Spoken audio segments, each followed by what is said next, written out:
Diabetes mellitus. Apa itu diabetes mellitus?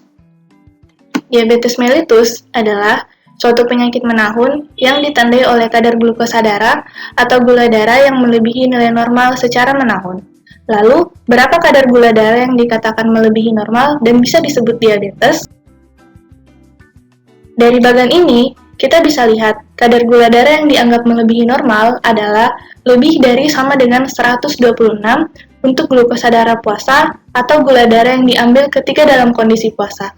Puasa yang dimaksud di sini adalah tidak makan dan minum kecuali air putih selama 8 jam, atau lebih dari sama dengan 200 untuk glukosa darah sewaktu atau GDS, yaitu gula darah yang diambil kapan saja tanpa memperhatikan waktu makan. Dengan nilai segitu, bila disertai dengan gejala klasik, maka sudah bisa dikatakan diabetes.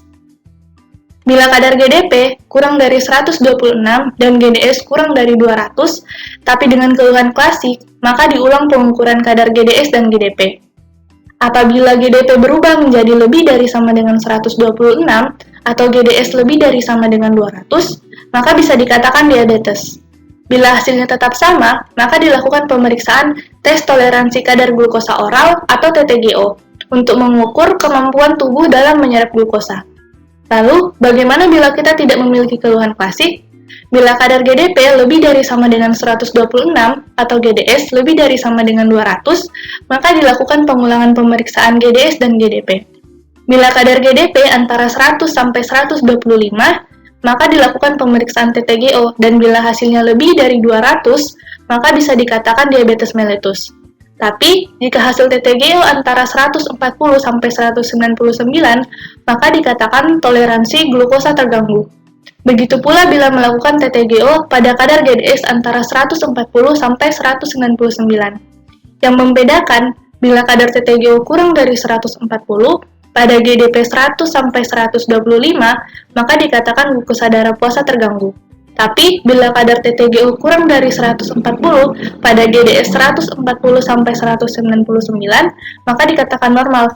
Keadaan normal juga bila kadar GDP kurang dari 100 dan GDS kurang dari 140 tanpa keluhan klasik. Lalu, apa saja keluhan klasik yang dimaksud? Keluhan klasik atau gejala utama yang dimaksud yaitu poliuri, polifagi, dan polidipsi. Selain gejala utama, ada juga beberapa gejala tambahan.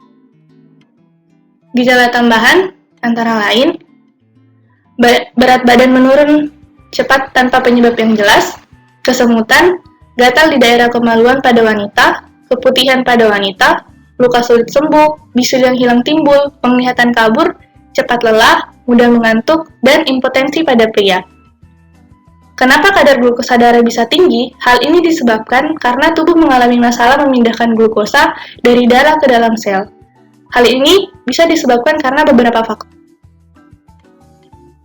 Yang pertama, faktor risiko yang tidak bisa diubah, antara lain, mempunyai riwayat keluarga menderita diabetes mellitus, bayi yang memiliki berat badan lahir kurang dari 2,5 kg, usia di atas atau sama dengan 40 tahun, ibu dengan riwayat melahirkan bayi dengan berat badan lahir lebih dari 4 kg, dan kehamilan dengan gula darah tinggi.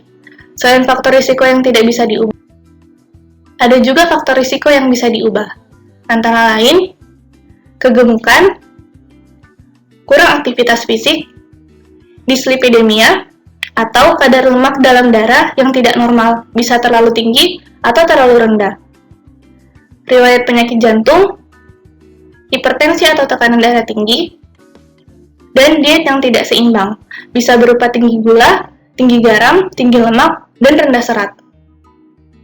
Nah, diabetes ini bisa dicegah dengan menghindari faktor risiko yang bisa diubah, yaitu dengan mempertahankan berat badan ideal, beraktivitas fisik minimal 30 menit sehari, mengelola stres, makanan yang sehat, cek gula darah secara teratur, dan hindari tembakau dan alkohol. Tembakonya bisa berupa merokok atau tembakau kunyah. Terima kasih.